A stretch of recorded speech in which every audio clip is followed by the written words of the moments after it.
Welcome back to my YouTube channel. My name is Sunil और आज की इस वीडियो में हम बात करने वाले हैं बायोलॉजी की स्ट्रेटजी के बारे में। तो जो भी स्टूडेंट नीट 2023 और 2024 देने वाले हैं और जो स्टूडेंट क्लास 11th और 12th में हैं उनके लिए वीडियो काफ़ी ज़्यादा इंपॉर्टेंट होने वाली है। तो लेट्स स्टार्ट। तो मेरा इस बार स्कोर था 637 और मेरा बायो का स्कोर था 340 था। तो मैंने मेनली एनसीईआरटी को मल्टीपल टाइम रीड किया था। एनसीईआरटी के अलावा मैंने बहुत ज़्यादा फोकस किया नहीं था, लेकिन एनसीईआरटी को पढ़ने का एक तरीका होता है, वो सबका एक यूनिक होता है, लेकिन आपको बेस्ट तरीके से एनसीईआरटी को पढ़ना है। और जब से हम देख रहे हैं 2019 के बाद जब से एनटी आया तब से जो पेपर है ना वो एनसीईआरटी से ही बन रहा है। इसका मतलब है आपको एनसीईआरटी पर फोकस करना है और एनसीईआरटी को ही बहुत बार पढ़ना है। और यदि उससे पहले था तो एनसीईआरटी से बाहर आता था 2015-16 पेपर, लेकिन इस टाइम पर जो पेपर है ना वो टोटली एनसीईआरटी से। जब भी हम एनसीईआरटी का कोई भी चैप्टर पढ़ते हैं, उसका कोई भी पैराग्राफ पढ़ते हैं, तो हमें क्या करना है, उस पैराग्राफ का जो हर लाइन है उसका मतलब हमें समझ में आना चाहिए। एनसीईआरटी के लाइन्स को हमें रटना नहीं है, उनको समझ कर याद करना है। और हमें सिर्फ उन्हीं लाइन को अंडरलाइन करना है जो लाइन या तो हमें याद नहीं आ रही है और जो हमें समझ में नहीं आ रही। अननेसेसरी हर लाइन को हमें अंडरलाइन नहीं करना है। इससे हमें पता रहे कि हाँ ये लाइन मेरी थोड़ी वीक है, इसको मेरे को याद करने की ज़रूरत है। और जब भी हम सेकेंड और तीसरी बार जब एनसीईआरटी को पढ़ेंगे तो हमें अच्छे से पता रहेगा कि हाँ ये जो अंडरलाइन हो रही है ये मेरे को थोड़ी कम याद है, इसको थोड़ा ज़्यादा मतलब फोकस करने की थोड़ी ज़्यादा ज़रूरत है।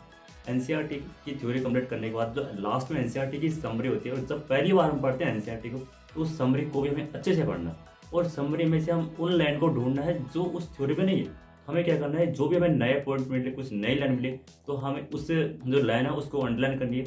और जब भी हम दोबारा एनसीईआरटी को पढ़ेंगे तो हमें क्या करना है, सिर्फ उसी अंडरलाइन उसी पॉइंट को हमें पढ़ना है, ना कि पूरी समरी को। इससे हमारा टाइम भी बच जाएगा, क्योंकि अननेसेसरी ज़्यादातर समरी में एक या दो ही पॉइंट होते हैं, एक या दो ही लाइन होती है जो कुछ नया होता है। तो सिर्फ उसी लाइन को अंडरलाइन कर ले, जिससे हम उसी लाइन को पढ़ सके दोबारा। और बायो में जैसे कि आपको एनसीईआरटी बहुत बार पढ़नी पड़ेगी तभी वो जाके समझ आएगी। मैक्सिमम टॉपिक बायो में ऐसे हैं जो आपको डायरेक्टली एनसीईआरटी से समझ आएगा, कोई बुक पढ़ने की जरूरत नहीं पड़ेगी एक बार क्लास टीचर्स पढ़ने के बाद में। लेकिन फिर भी कुछ ऐसे चैप्टर हैं मेनली 12th क्लास के एनसीईआरटी में, एक तो इकोलॉजी है, एक जेनेटिक्स, और तीसरा है मॉलिक्यूलर बेसिस ऑफ इनहेरिटेंस।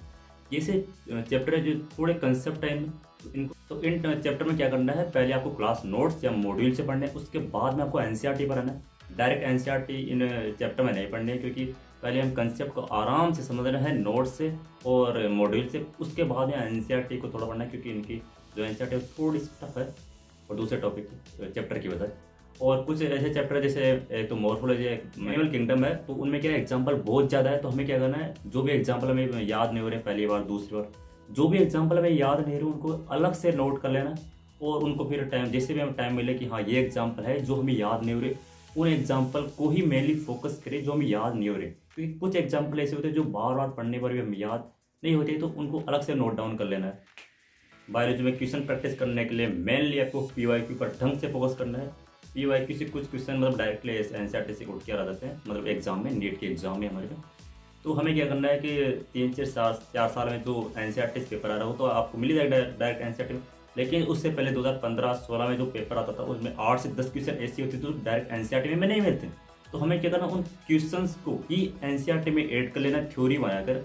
जिस लाइन से या जिस जगह पर हमें एनसीईआरटी में थोड़ी जगह है पैराग्राफ के साइड में या चैप्टर के लास्ट में, हमें उन पॉइंट्स को, उन क्वेश्चन को ऐड कर लेने हैं, ताकि वो क्वेश्चन भी हमारे एनसीईआरटी में ऐड हो सके और हमें ये आइडिया हो सके हाँ ये क्वेश्चन भी एनसीईआरटी से हैं। एनसीईआरटी से बाहर आपको जाना है नहीं। एनसीईआरटी के जिन भी चैप्टर में हमें डायग्राम दे रखे हैं, कोई टेबल दे रखी है, उनको भी हम अच्छे से कर लेना। डायग्राम की लेवलिंग हमें अच्छे से पता होना चाहिए कि कौन सा पॉइंट कहाँ लिखा हो, उसके नीचे उसके साइड में।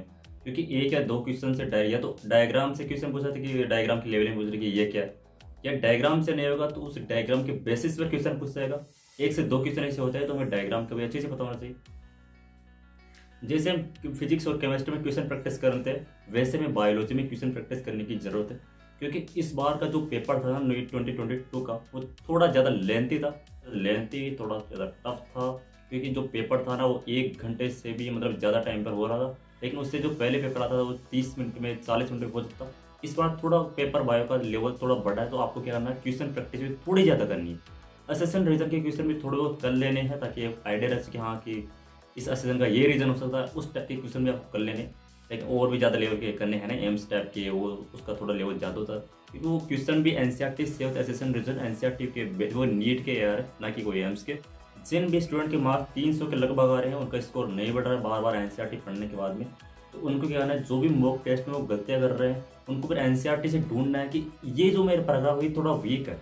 अपने वीक पॉइंट पर ज़्यादा ध्यान दोगे तो वहाँ पर आपके स्कोर बढ़ने के चांस बहुत ज़्यादा है।